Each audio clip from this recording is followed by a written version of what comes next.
Sorotan lain, saudara, usai melakoni laga melawan Palestina, timnas Indonesia langsung berangkat ke Jakarta untuk bersiap menghadapi laga berikutnya lawan Argentina.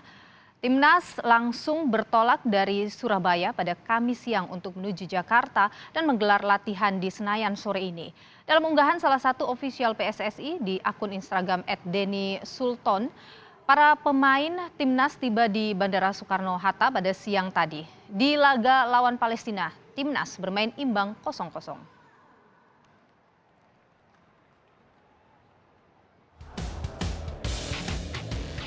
Timnas Indonesia berhasil menahan imbang tim yang peringkatnya jauh di atas mereka, Palestina, dengan skor 0-0.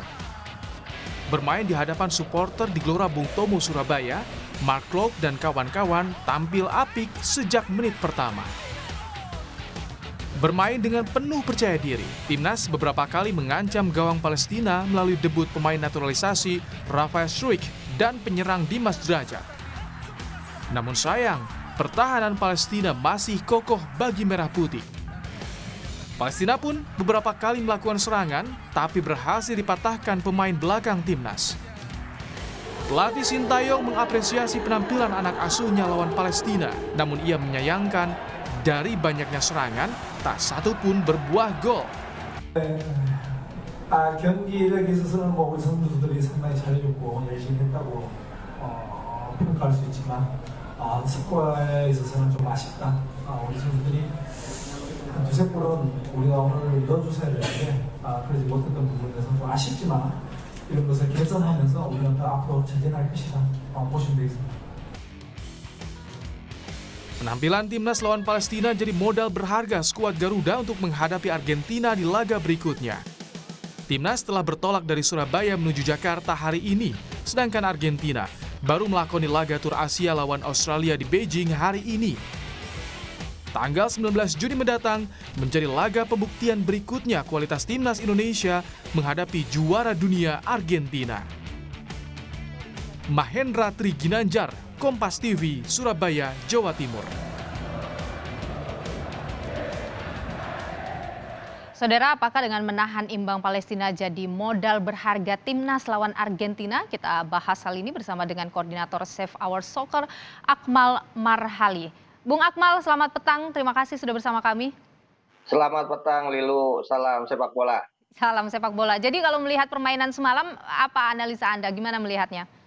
Iya, yang pertama kita melihat bahwa ada perbaikan penampilan tim nasional ya. Untuk rasa percaya dirinya ada, walaupun lawan yang dihadapi ini peringkat 93 dunia. Kalau bicara digit misalnya kita tertinggal 56 digit, kita 149 dunia. Tapi kita mampu mengimbangi permainan dari Palestina. Walaupun kalau secara permainan sejatinya Palestina tidak tampil seperti apa yang biasa mereka tampilkan dalam Tidak tampil maksimal, gitu. tidak tampil maksimal karena di pertandingan sebelumnya mereka ini termasuk tim yang tidak terkalahkan dalam setahun terakhir. Menang 1-0 lawan Mongolia, menang 5-0 lawan Yaman, menang 4-0 lawan Filipina, terakhir menang 2-1 lawan Bahrain. Nah, kali ini mereka tampil tidak begitu maksimal. Pelatih Makram Dabot menyebut satu faktor cuaca, kedua faktor absennya beberapa pemain pilar mereka, Uday Dabah, Sajid Gol, kemudian Naim Abu Aker, Jonathan Castilana, Mudai Al-Batat dan Amar Kadaura ini yang membuat mereka tidak tampil maksimal. Mereka hanya main 10 menit awal yang menekan Indonesia, selanjutnya mereka lebih banyak bertahan. Dan sayangnya kesempatan ini tidak dimaksimalkan oleh lini depan kita. Kalau bicara statistik misalnya kita menang ball position 59 berbanding 41%. Kemudian bicara peluang ada 12 peluang dengan 6 on target. Sementara Palestina hanya punya 6 peluang dan 1 on target. Artinya ada 6 peluang yang kita tidak bisa maksimalkan menjadi gol. Ini yang Oke. disayangkan oleh pelatih Jadi Sintayong gitu kan. jadi kalau Anda mau bilang bahwa sudah Palestina mainnya tidak maksimal, tim Indonesia pun tidak bisa membobolnya, begitu? Betul, betul, dan ini Oke. kekurangan yang harus dibenahi Sintayong untuk menghadapi partai besar melawan Argentina ke depan pada 19 Juni Oke.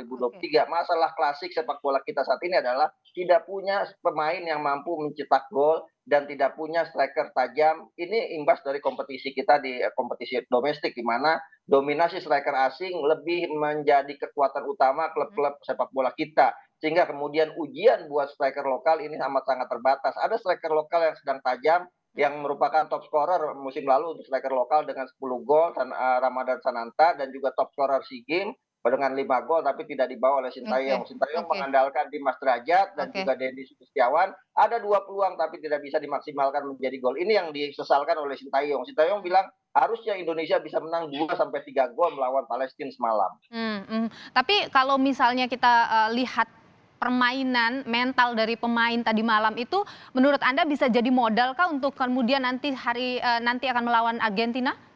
Ya, kalau secara permainan, secara mental ini bisa menjadi kekuatan buat tim nasional kita menghadapi Argentina yang merupakan juara dunia dan peringkat 1 FIFA. Tapi bicara permainan, kita harus jujur, kita kalah jauh dibanding Argentina misalnya. Oke, Nah, ini yang kemudian harus kita perbaiki bahwa besok melawan Argentina pada 19 Juni ini lebih kepada ujian mental bagaimana para pemain kita tidak minder menghadapi peringkat 1 dunia dan juara dunia. Ini penting karena ke depan sikap minder ini yang akan selalu selama ini sikap minder ini yang selalu menjadi problem utama sepak bola kita ketika berhadapan dengan tim-tim yang kualitasnya di atas kita.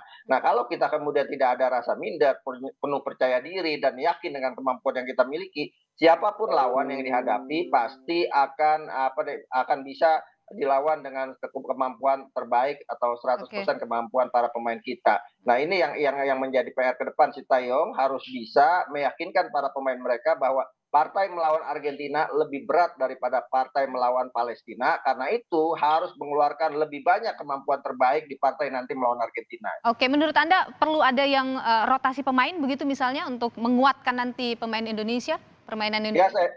saya pikir ada beberapa pemain yang tidak dimainkan Sintayong ya, termasuk kiper Hernando Ari misalnya, termasuk Jordi Amat, yang tidak dimainkan Stefano Lillipali. Saya pikir itu pemain-pemain yang disimpan untuk menghadapi, lawan Argentina nantinya gitu. Walaupun misalnya, Argentina tidak datang dengan Lionel Messi, tapi kekuatan Argentina ini, 2 tingkat bahkan di atas kita. Ada Ya, Julian Alvarez misalnya yang baru saja meraih treble winner bersama Manchester City, kemudian ada Enzo Fernandez, ada Alessandro Garnacho, ini pemain-pemain muda yang setara misalnya, Garnacho ini kan setara dengan, dengan, Witan Sulaiman, kemudian juga seusia dengan, Aran Pratama, tapi kemampuan dan kualitasnya sudah terasa di klub besar seperti Manchester United. Nah, ini yang membedakan tim nasional Indonesia dengan Argentina dan karena itu melawan Argentina kunci utamanya adalah kita harus punya mental untuk menjadi pemenang. oke, Walaupun misalnya nantinya kalah gitu. Yang oke. kedua, kita tidak boleh kemudian merasa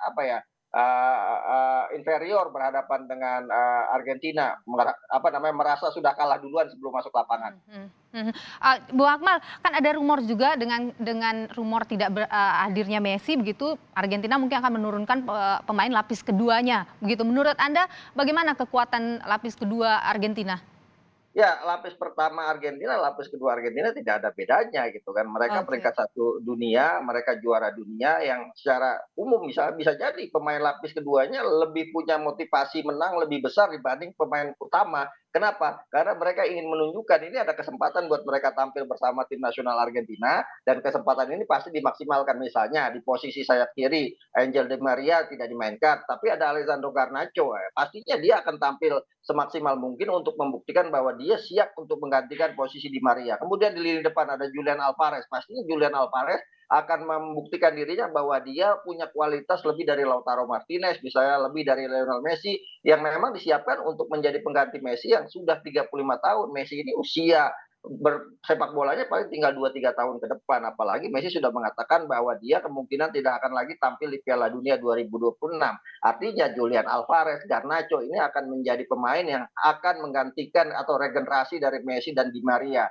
Nah, kesempatan ini akan dimaksimalkan melawan Indonesia. Jadi walaupun Argentina memainkan tim pelapis, justru kemampuan Argentina akan 2 kali lipat dibandingkan dia memainkan tim utamanya karena ada motivasi besar untuk baik. membuktikan kualitasnya gitu. Baik, jadi mental pemain harus benar-benar dikuatkan nanti ya untuk pertandingan Indonesia versus timnas Argentina. Terima kasih Bung Betul, Akmal betul. Marhali sudah berbagi pandangan di Kompas Petang, sehat selalu.